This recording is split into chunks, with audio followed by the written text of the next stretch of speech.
பள்ளி பாட புத்தகங்கள் விலை உயர்வு தொடர்பாக அமைச்சர் அன்பில் மகேஷ் விளக்கம் அளித்திருக்கிறார். இது பற்றிய முழு விவரங்களை அறிவோம். எமது செய்தியாளர் பாஸ்கர் இணைகிறார். பாஸ்கர், வணக்கம்.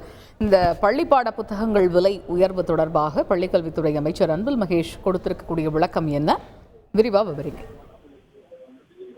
தமிழகத்தில் இருக்கக்கூடிய அரசு பள்ளிகள், அரசு உதவி பெறும் பள்ளிகளில் 1ஆம் வகுப்பு முதல் 12ஆம் வகுப்பு வரை பயிலக்கூடிய மாணவ மாணவருக்கு விலையில்லா பாடநூல்கள் வழங்கப்பட்டு வருகிறது. தனியார் பள்ளிகளிலும் மாணவ மாணவர்களுக்கான நியாயமான விலையில இந்த பாடநூல் என்பது வழங்கப்பட்டு வருகிறது.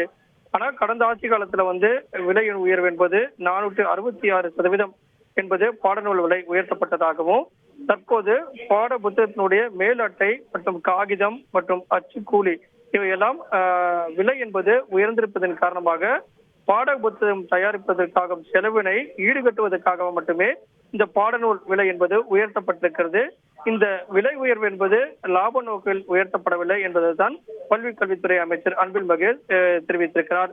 அரசியல் கட்சிகள், குறிப்பாக எதிர்கட்சி தலைவர் எடப்பாடி பழனிசாமி உட்பட பலர் இந்த பாடநூல் விலை உயர்வை திரும்ப பெற வேண்டும் என்று அரசுக்கு கோரிக்கை வைத்திருந்தார்கள். ஆனால் இந்த விலை உயர்வு என்பது லாப நோக்கத்துக்கு உயர்த்தப்படவில்லை. பாட புத்தகத்தினுடைய மேல் அட்டை, காகிதம், அச்சுக்குழியுடைய விலையெல்லாம் உயர்ந்ததன் காரணமாக வேறு வழி இல்லாமல் பாட புத்தகம் தயாரிப்பதற்கான செலவை ஈடுகட்டுவதற்காகவே உயர்த்தப்பட்டிருக்கிறது. தமிழ்நாட்டில் அரசு பள்ளிகள் மற்றும் அரசு உதவி பெறும் பள்ளிகள்ல மாணவ மாணவர்களுக்கு விலையில்லாமல் பாடநூல் தொடர்ந்து வழங்கப்பட்டு வருகிறது. போட்டித் தேர்வுக்கு தயாராகும் மாணவர்களுக்கு உதவிடும் வகையில அண்ணா நூற்றாண்டு நூலகம், மதுரையில நூலகம், இது மாதிரி மாவட்ட நூலகங்கள் வாயிலாகவும் தேவையான அளவு பள்ளி பாட நூல்கள் வழங்கப்பட்டிருக்கிறது. மாணவருடைய நலன்ல அரசு எப்பவுமே கவனம் செலுத்தும் அப்படிங்கிறதா பள்ளிக்கல்வித்துறை அமைச்சர் இந்த அறிக்கையின் மூலமாக தெளிவுபடுத்தியுள்ளார்.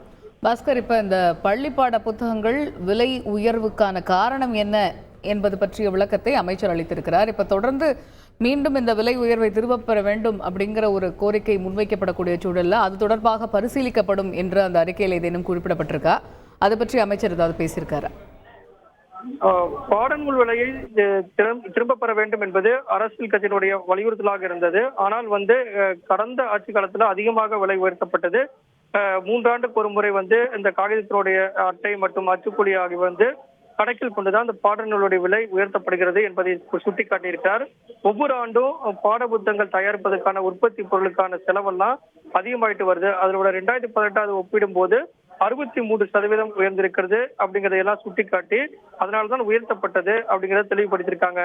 ஆனால் திரும்ப பெறுவதற்குண்டான எந்த விதமான தகவல்களையும் இந்த அறிக்கையின் வாயிலாக தெளிவுபடுத்தப்படவில்லை. இதன் காரணமாக எதிர்கட்சிகள் மற்றும் அரசியல் கட்சிகள் வைத்த கோரிக்கைகளை ஏற்றுக்கொள்ளவில்லை. போட்டித் தேர்வுகளுக்கு தயாராகும் மாணவர்களுக்கு நூலகங்கள்ல பாடநூல் வைக்கப்பட்டிருக்கிறது எல்லாம் சுட்டிக்காட்டுகிறார்கள்.